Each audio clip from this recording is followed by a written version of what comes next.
দাবা কেবল বুদ্ধির খেলা হিসেবে নয়, সঠিক সিদ্ধান্ত নেয়া, সৃষ্টিশীল চিন্তাভাবনা করা, একাগ্রতা ইত্যাদি অসংখ্য উপকারিতার কথা বিবেচনা করলে প্রত্যেকেরই দাবা খেলা উচিত।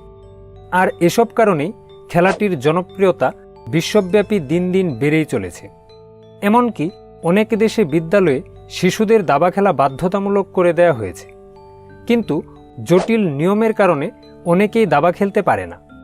আর যারা পারে তাদের মধ্যেও সঠিক নিয়মে দাবা খেলতে পারে এমন লোকের সংখ্যা খুবই কম।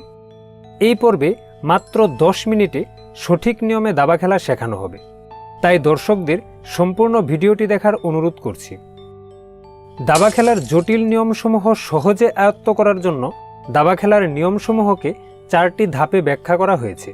প্রথম ধাপে আমরা দাবা খেলার সরঞ্জাম অর্থাৎ দাবার বোর্ড, গুটি, খেলোয়াড়ের সংখ্যা ইত্যাদি বিষয়সমূহ জানব। দ্বিতীয় ধাপে গুটি চালার সাধারণ নিয়মসমূহ অর্থাৎ কিভাবে রাজা চালতে হয়, কিভাবে রানী চালতে হয় অথবা কিভাবে বোরে চালতে হয় এসব শিখব। তৃতীয় ধাপে বিশেষ প্রকার চালসমূহ অর্থাৎ চেক, ক্যাসলিং, এন%, বোরের উত্তরণ এসব জানব। এবং চতুর্থ ধাপে দাবা খেলার ফলাফল অর্থাৎ কিভাবে জয় পরাজয় ও ড্র নির্ধারিত হয় তা জানব। সবশেষে নতুন খেলোয়াড়দের প্র্যাকটিস করার সুবিধার্থে কিছু ফ্রি সাইটের বর্ণনা দেওয়া হবে। তবে চলুন শুরু করা যাক। দাবা খেলার সরঞ্জাম। মুখোমুখি বসা 2 খেলোয়াড়ের মাঝখানে বোর্ড স্থাপন করে গুটি সঞ্চালনের মাধ্যমে দাবা খেলা হয়। দাবার বোর্ড। এই হচ্ছে দাবার বোর্ড। এতে 64টি ঘর আছে। দাবার গুটি। দাবা খেলার শুরুতে 32টি গুটি ব্যবহার করা হয়। 16টি সাদা এবং 16টি কালো। এক খেলোয়াড় সাদা গুটি এবং অপরজন কালো গুটি সঞ্চালন করে। গুটিসমূহের মধ্যে রয়েছে রাজা বা কিং, রানী বা কুইন, নৌকা বা রুক, হাতি বা বিশপ, ঘোড়া বা নাইট এবং বোরে বা পন। দাবার বোর্ড বসানোর নিয়ম। মুখোমুখি বসা 2 খেলোয়াড়ের মধ্যে বোর্ড এমনভাবে স্থাপন করতে হয় যেন প্রত্যেক খেলোয়াড়ের ডান হাতের সবচেয়ে কাছের ঘরটি সাদা হয়। দাবার বোর্ডে গুটি বসানোর নিয়ম। প্রত্যেক খেলোয়াড়কে একই নিয়মে গুটিসমূহ বসাতে হয়। 2 কোণায় 2টি নৌকা, তারপর পর্যায়ক্রমে ভেতরের দিকে 2 পাশে 2 ঘোড়া, তারপর 2 পাশে 2 হাতি বসাতে হয়। সাদা রানী সাদা ঘরে এবং কালো রানী কালো ঘরে বসে। বাকি ঘরটিতে রাজাকে বসাতে হয়। তার উপরের র্যাঙ্কে প্রত্যেক ঘরে একটি করে বোরে বসাতে হয়। গুটি চালার নিয়ম। সাদা গুটি সঞ্চালনকারী খেলোয়াড় প্রথম গুটি সঞ্চালন করে, তারপর কালো, তারপর আবার সাদা এবং এভাবেই খেলা শেষ না হওয়া পর্যন্ত পর্যায়ক্রমে চলতে থাকে। কোনো খেলোয়াড় এক চালে কেবল একটি গুটি চালতে পারে, ব্যতিক্রম ক্যাসলিং। কোনো গুটি কেবল সেই ঘরে যেতে পারে যে ঘর খালি থাকে। কোনো গুটি অন্য গুটিকে অতিক্রম করে যেতে পারে না, মানে হচ্ছে অন্য গুটির উপর দিয়ে যেতে পারে না, ব্যতিক্রম ঘোড়া। কোনো ঘরে নিজের পক্ষের গুটি থাকলে কোনো অবস্থাতেই সেই ঘরে অন্য কোনো গুটিকে বসানো যাবে না।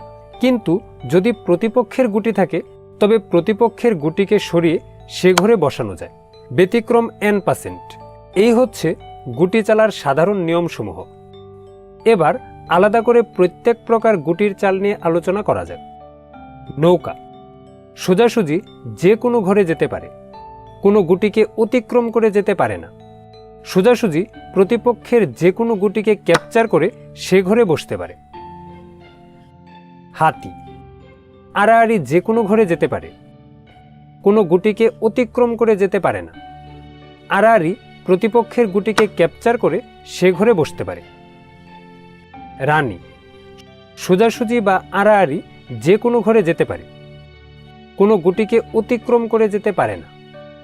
সোজাসুজি বা আড়াআড়ি প্রতিপক্ষের গুটিকে সরিয়ে সে ঘরে বসতে পারে। সোজা কথায় বলতে গেলে রানীকে একই সাথে নৌকা ও হাতির মতো চালা যায়। ঘোড়া। যে কোনো দিকে একই সাথে এক ঘর সোজা ও এক ঘর আড়াআড়ি যেতে পারে, বাংলায় একে বলে আড়াই চাল। গুটিসমূহের মধ্যে একমাত্র ঘোড়াই অন্য গুটিকে অতিক্রম করে চলতে পারে। আড়াই ঘর দূরত্বে প্রতিপক্ষের গুটিকে সরিয়ে সে ঘরে বসতে পারে। বোরে। নিজস্ব ফাইলে তার প্রথম চালে এক ঘর বা দু ঘর সামনে চলতে পারে। যে কোনো চালে এক ঘর সামনে চলতে পারে। একই ফাইলে এক ঘর সামনে থাকা প্রতিপক্ষের গুটিকে ক্যাপচার করতে পারে না। আড়াআড়ি এক ঘর সামনে অবস্থিত প্রতিপক্ষের গুটিকে সরিয়ে সে ঘরে বসতে পারে। তবে আড়াআড়ি এক ঘর সামনে অবস্থিত কোনো ঘর খালি থাকলে সেখানে যেতে পারে না। কখনোই পেছনে ফিরে আসতে পারে না। রাজা সোজাসুজি বা আড়াআড়ি যে কোনো দিকে কেবল এক ঘর যেতে পারে। প্রতিপক্ষের কোনো গুটির দৃষ্টি আছে এমন ঘরে যেতে পারে না। যে কোনো দিকে এক ঘর দূরে থাকা প্রতিপক্ষের কোনো গুটিকে সরিয়ে সে ঘরে বসতে পারে। তবে প্রতিপক্ষের গুটি সুরক্ষিত থাকলে রাজা তাকে ক্যাপচার করতে পারে না। বিশেষ প্রকার চালসমূহ। গুটি চালার এই সাধারণ নিয়মসমূহের বাইরেও কয়েকটি বিশেষ প্রকার চাল আছে।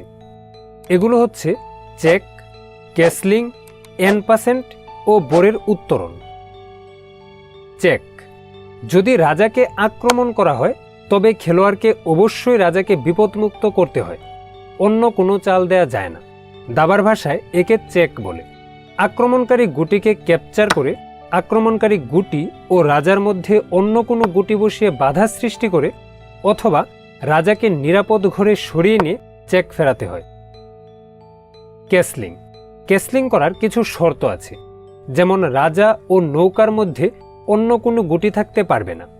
রাজা ও নৌকা পূর্বে স্থান পরিবর্তন করতে পারবে না।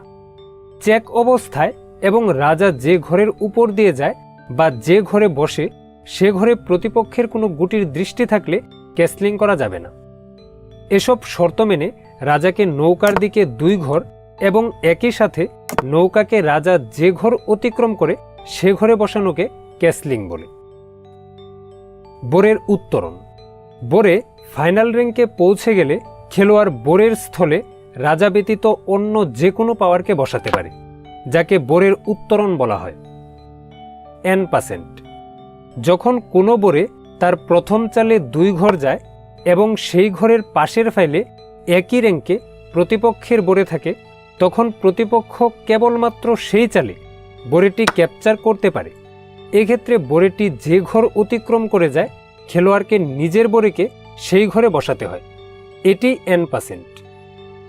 দাবা খেলার ফলাফল। দাবা খেলায় সব গুটি ক্যাপচার করে বিজয়ী হতে হবে বিষয়টি এরকম নয়। জয় পরাজয় ও ড্র নির্ধারণের কিছু জটিল পদ্ধতি আছে। চেকমেট। যদি চেকের উত্তরে রাজাকে বিপদমুক্ত করার কোনো উপায় না থাকে তবে তাকে ফাইনাল চেক বা চেকমেট বা কিস্তিমাত বলে। এর মাধ্যমে বিজয়ী হওয়া যায়। স্টেলমেট। যদি কোনো খেলোয়াড়ের কোনো বৈধ চাল না থাকে এবং রাজা নিরাপদে থাকে তবে তাকে স্টেলমেট বলে। এতে খেলার ফলাফল হয় ড্র। একই চাল পরপর 3 বার দেয়া হলে খেলা ড্র হয়।